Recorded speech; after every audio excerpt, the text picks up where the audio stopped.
Merci, Monsieur le Président. Alors, on a vu sur l'excellente présentation qui a précédé qu'il y avait de superbes pistes de recherche pour proposer des solutions en cas d'insuffisance ovarienne.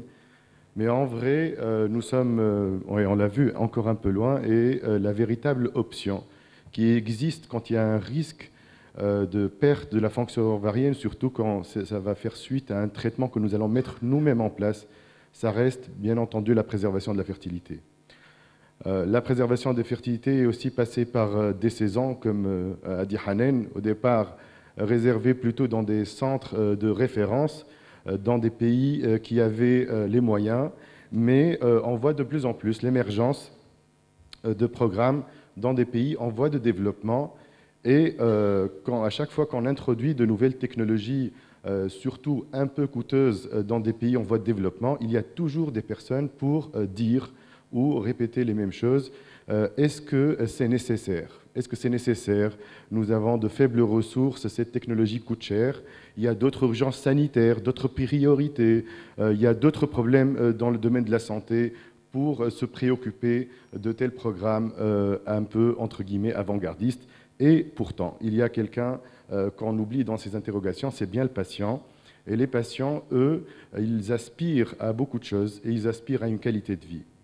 Le cancer n'a pas de frontières et ne distingue pas pays en voie de développement et pays riches. Et on voit l'incidence sur cette revue qui a concerné 5 pays en voie de développement, que l'incidence est quand même importante. Et si on se concentre plus sur le cancer du sein, vous voyez qu'en Tunisie, nous sommes à 30 pour 100 000 cas, en Égypte, 45 pour 100 000 cas. Et même, j'ai été interpellé par la plaque de M. Keïta durant ce congrès, où on voit qu'en Afrique de l'Ouest, l'âge moyen de survenue, l'âge moyen, ce n'est pas les extrêmes, l'âge moyen de survenue du cancer du sein, c'est de 35 à 45 ans. C'est des femmes qui sont encore dans leur projet de devenir mères.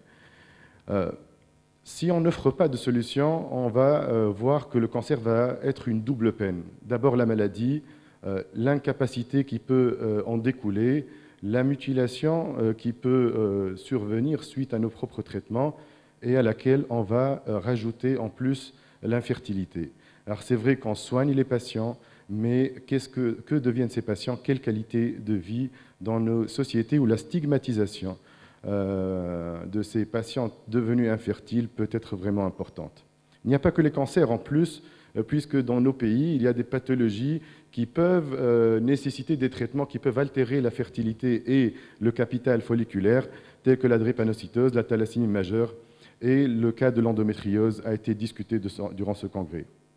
En vrai, tous ces développements très intéressants ont amélioré la survie, mais peut-être ont laissé au départ un peu de côté la qualité de vie.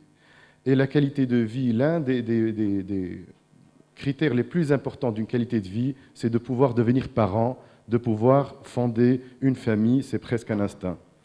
Alors maintenant, c'est fini, les sociétés savantes ont dit leurs mots, c'est donc devenu des recommandations. Les oncologues ont sorti les recommandations, c'est pratiquement les mêmes que pour les spécialistes de la fertilité. À chaque fois qu'un patient ou une patiente vont avoir un traitement gonadotoxique, nous sommes obligés de les informer du risque et si les techniques existent, on doit devoir et pouvoir leur proposer. Les patients ont droit à l'information, ils ont le droit à la santé et nous devons leur proposer le meilleur de ce qui existe dans l'état actuel des connaissances. Quand on voit cette carte des centres d'AMP dans le monde, on voit que l'AMP est pratiquement développée. Alors tous les pays n'ont pas rapporté leurs chiffres, mais on voit que, par exemple, en Afrique, il y a pas mal de centres d'AMP, et on l'a vu avec la présentation de Dr Demouzan, on a vu que les centres, maintenant, sont bien démocratisés et développés, et même l'activité de congélation. Et pourtant, quand on regarde la carte des centres ou des pays qui ont un programme structuré de préservation de la fertilité, on voit que nous ne sommes pas nombreux en Afrique à proposer un véritable programme structuré. Alors on voit que, par exemple, en Amérique du Sud, il y a énormément de points. C'est impressionnant pour des pays en voie de développement. Mais en vrai, quand on regarde leur registre, sur 2709 ponctions pour préservation de la fertilité, il y avait seulement 5% d'indications médicales. C'est parce que la préservation sociétale, elle est autorisée au Brésil et donc c'est 95% de l'activité. Alors pourquoi cette disparité alors que les techniques existent, alors que les centres existent, pourquoi il n'y a pas de programme de préservation de la fertilité? C'est bien entendu parce qu'il y a évidemment des freins et des barrières dans ces pays-là que même les pays développés ont expérimenté et ont peut-être surmonté. Alors, première difficulté, c'est le gap avec les référents. Quand on fait de la préservation, c'est les oncologues, les hématologues, les rhumatologues, toutes ces personnes qui vont nous adresser des patients. Et au départ, ces personnes peuvent ne pas être convaincues de la sécurité ou même de l'utilité de la technique que vous essayez de leur, entre guillemets, vendre. L'obstacle de la religion peut être important dans certains pays. Ça a été rapporté pour des pays comme l'Iran et même la Pologne. Les restrictions légales, on va le voir, l'aspect financier, mais aussi, bien entendu, la maîtrise de la technique, parce qu'évidemment, il ne suffit pas d'avoir un centre d'AMP, mais il faut, bien entendu, maîtriser les techniques de vitrification. Alors, pour passer en revue quand même des success stories, on va se concentrer sur 5 pays en voie de développement. L'Égypte, la Tunisie, le Brésil, qui est un peu plus avancé sur la question, le Pérou et le Panama. Ces pays ont la particularité quand même d'avoir développé un programme. On ne parle pas d'activités parcellaires ou ponctuelles dans certains centres, on parle d'un programme structuré. Et vous voyez qu'ils proposent pratiquement toutes les techniques passant de la congélation d'embryons, congélation de sperme, congélation d'ovocytes. Et même sur les 5 pays, il y a 3 qui proposent la congélation du tissu ovarien. Donc vous voyez qu'il y a quand même des avancées dans le monde en voie de développement. En vrai, j'insiste toujours sur la notion de programme. Je ne parle pas d'activité ponctuelle parce que déjà dans les pays développés comme aux USA, on avait montré que quand on faisait un programme structuré avec un process pour adresser les patients qui est bien défini, eh bien, on augmentait de manière significative l'accès des patients aux soins. Donc c'est un point qui est très important. Et pour mettre en place un programme, il y a des conditions. Il faut bien entendu l'expertise au laboratoire, il faut maîtriser la vitrification et l'avoir prouvée. Il faut une approche multidisciplinaire, surtout avec les référents qui vont vous adresser et vous faire confiance pour envoyer leurs patients. Il faut un accès rapide à ces technologies. Ici, nous sommes dans le cadre de l'urgence et c'est un peu différent de la philosophie de l'AMP classique. Et bien sûr, il faut que quand même ce programme soit accessible aux patients. Bien entendu, le critère qui vient avant tout, c'est avoir la volonté de développer un tel programme. Et avec la volonté, on peut court-circuiter beaucoup de barrières que l'on va voir. Alors pour l'expertise, bien entendu, les biologistes, c'est eux la pierre angulaire, puisqu'ils doivent absolument maîtriser les techniques de cryopréservation. Mais les cliniciens doivent aussi savoir que ce n'est pas de l'AMP classique. On doit, maîtriser un minimum de connaissances par rapport au protocole pour essayer, lors de la consultation, de donner un pronostic à ces patientes qui viennent nous voir en fonction des protocoles qu'ils vont avoir. Il faut avoir une certaine maîtrise de l'abord du patient en oncologie qui est très différent de l'abord du couple infertile, connaître les spécificités très importantes des protocoles de stimulation et bien entendu, comme c'est dans le cadre de l'urgence, il faut être disponible. Il ne faut pas oublier le personnel paramédical qui est un élément clé dans cette histoire, puisque c'est eux qui vont vous aider pour que tout cela soit huilé et que tout ça marche. Ce personnel, d'abord habitué à des couples infertiles, peut très bien s'adapter avec vous, à condition de l'accompagner pour que ce soit véritablement un travail d'équipe pour que ce programme marche. Pour gagner en expertise, il ne faut pas oublier qu'il y a des opportunités internationales. Il y a par exemple le consortium d'oncofertilité, la Société de préservation de la fertilité, et puis il y a aussi tout le relationnel qui nous lie entre scientifiques, qui fait que, par exemple, j'ai appris l'AMP au départ à l'hôpital Aziza Othmane, par la suite je suis passé chez Madame Belaïch, par la suite je suis passé à Lille pour mes premiers stages de préservation de la fertilité. Là, j'essaie d'être toujours en contact dans le consortium, et cet échange-là permet de gagner en expertise parce que c'est quand même un domaine qui est assez nouveau. Il y a du matériel pédagogique en ligne qui peut aider oncologues ou praticiens à gagner en expertise. Et bien entendu, il ne faut pas oublier dans le cadre de cet intitulé de pays en voie de développement, la collaboration Sud-Sud est très importante parce qu'il y a des success stories dans le Sud. Alors, convaincre les référents, ça c'est un enjeu mondial. Ça ne concerne pas que les pays en voie de développement, mais on va voir comment s'en ont sortis certains pays. En Tunisie, C'est passé, quand l'hôpital Azar Othman a développé son programme, c'est passé par des conférences et des réunions avec les oncologues. L'équipe, on s'est déplacé, vous le voyez, plusieurs fois, chez les oncologues médicaux, radiothérapeutes, dans leur staff, dans leur société savante, pour leur dire que nous existons, que le programme existe et que vous pouvez nous adresser vos patients. Mais ça ne suffit pas, parce qu'ils ont des craintes. Leur crainte, d'abord, est-ce que c'est safe pour mes patients? Est-ce que votre stimulation ovarienne ne va rien entraîner? Et puis, deuxièmement, est-ce que vous êtes bien organisé pour qu'il n'y ait aucune perte de temps et de chance pour mes patients? Ça, c'est prouvé à l'échelle mondiale, que c'est safe quand on utilise les bons protocoles, et puis deuxièmement, qu'il n'y a pas de perte de temps si le processus est bien organisé. C'est vrai qu'entre la dernière consultation d'oncologie où on vous adresse le patient, que vous le recevez, que vous commencez la procédure et que vous réadressez, il peut passer un certain temps. Mais que vous pouvez réduire au minimum, grâce surtout à l'organisation d'un vrai circuit patient. Alors, le circuit patient, par exemple, calqué sur le modèle du Panama et de la Tunisie, c'est on adresse les patients et dans les centres qui vont les recevoir, il n'y a pas de rendez-vous.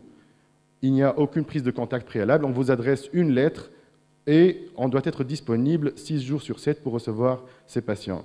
Si bien que dans le programme tunisien, le délai moyen, il est de 3 jours, mais au Panama, on fait encore mieux, puisque c'est le délai moyen, il est de 1 jour. Donc vous voyez qu'on peut raccourcir à fond les délais pour une meilleure prise en charge des patients. Alors, dans le modèle tunisien, la patiente est adressée le jour même, elle est reçue, elle a les explications, le laboratoire de biologie a joué le jeu, il donne le résultat de l'AMH dans la matinée pour que l'on puisse avoir un élément supplémentaire pour expliquer à la patiente ses risques. Par la suite, on la revoit en fin de matinée, et puis soit qu'elle accepte, soit qu'elle refuse, mais même si elle refuse, elle est incluse dans un programme de follow-up de sa réserve ovarienne.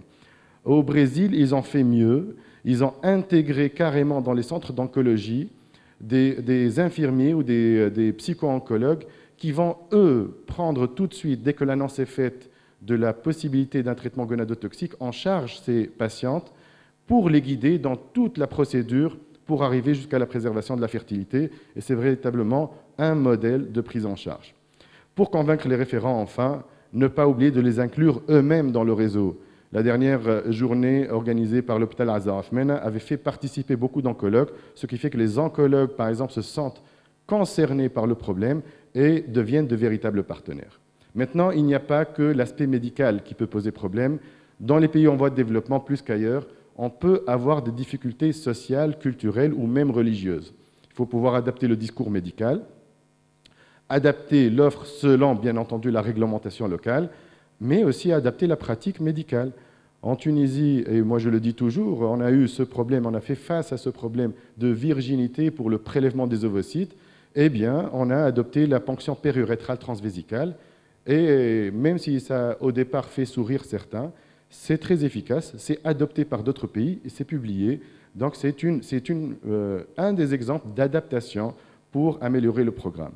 Mais aussi, il faut lancer le débat. Il faut que ça ne devienne pas tabou, il faut qu'on puisse en parler. Il faut aller dans les radios, dans les télés pour dire ce que c'est. Dans les émissions, on parle de cancer pour dire que ça existe et que l'on pense à vous, non pas juste à votre survie, mais à votre qualité de vie par la suite. En Tunisie, le cadre légal existe depuis 2001 et ça nous a facilité la vie. On n'a pas eu de problème avec la loi. Tout au contraire, la loi nous a confortés dans notre possibilité de préserver, même pour les célibataires. Ce n'est pas le cas pour l'Égypte, par exemple, où seule la préservation est réservée, et c'est une aberrance aux couples qui sont mariés, alors que l'on sait que la majorité des femmes qui viennent nous voir sont célibataires. Au Panama, ce n'est pas régulé, et c'est tant mieux. Parfois, il vaut mieux ne pas avoir de loi qu'une loi restrictive.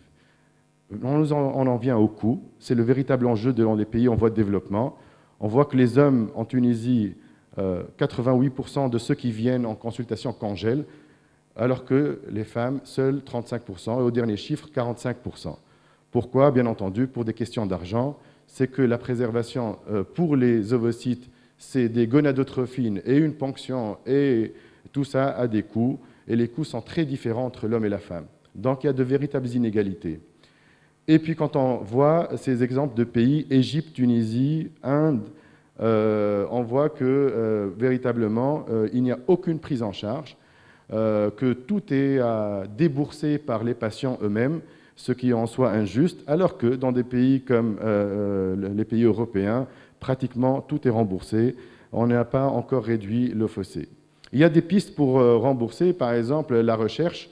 On peut mobiliser des fonds de la recherche pour essayer de financer un peu le programme. On peut plaidoyer ensemble pour que la CNAM, qui prend en charge des chimiothérapies en Tunisie, qui dépassent les 90 000 dinars, puisse quand même prendre 2 000 dinars de médicaments de gonadotrophine pour les jeunes filles qui risquent de perdre leur fonction ovarienne. Les labos pharmaceutiques ont commencé à jouer le jeu. Ils doivent continuer et accentuer leur soutien. La société civile peut aider, mais il y a d'autres solutions. On peut mutualiser les coûts. Par exemple, les Allemands, alors qu'ils n'avaient pas forcément un besoin de compression de coûts, ont adopté pour la préservation de tissus ovariens un réseau. Ils se sont dit, avoir des centres qui congèlent dans tout le pays, c'est cher, alors que nous avons plein de blocs opératoires dans le pays répartis sur tout le territoire. Et donc, tant qu'à faire, il vaut mieux avoir quelques centres de congélation et qu'on transporte le tissu ovarien vers les centres de référence. Donc, vous voyez, 4 centres de congélation, 101 centres de prélèvement et de regreffe, ce qui fait qu'il y a une certaine expertise qui apparaît, puisque tout est concentré dans les centres qui ont acquis cette expérience, et on voit que les résultats suivent. Les Japonais y pensent aussi, puisqu'ils ont estimé que c'était exorbitant de maintenir plusieurs centres qui cryopréservent le tissu ovarien, qu'il valait mieux avoir 1 ou 2 ou 3 centres de référence, alors que dans les blocs opératoires, on peut prélever, adresser les tissus ovariens comme on adresse un organe, et congeler dans les centres de référence. Alors, pour finir, je ne peux pas quand même passer sans dire un mot du programme tunisien. Initié à l'hôpital Aziz Arafmena, déjà en 2012, le sperme était congelé. Fin 2014, grâce aux efforts de tout le monde, la vitrification des ovocytes. En 2016, on a avancé encore plus en améliorant les locaux et en faisant adhérer le service et le programme au consortium international. Et en 2017, il y a eu la première congélation de tissu ovarien dans le cadre de ce programme. L'offre de soins, bien entendu, maintenant couvre toutes les possibilités de préservation, ovocytes, embryons, sperme et tissu ovarien. Et sur leur dernier bilan, le dernier bilan qui a été fait lors des dernières journées de préservation de la fertilité, on voit que le nombre moyen d'ovocytes recueillis il est de 10 et que le nombre d'ovocytes moyens matures congelés il est de 7, donc c'est parfait. On voit aussi que pour les hommes, le nombre moyen de paillettes est de 6 avec un taux de congélation de 88%.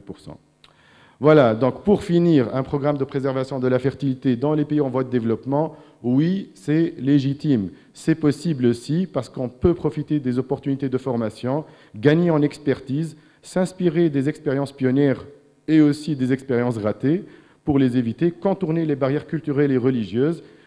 Il y a possibilité de réduction des coûts et d'aller chercher des fonds, mais surtout, il faut plaider pour des programmes qui soient structurés pour qu'on offre le meilleur pour nos patients et nos patientes. Et je vous remercie.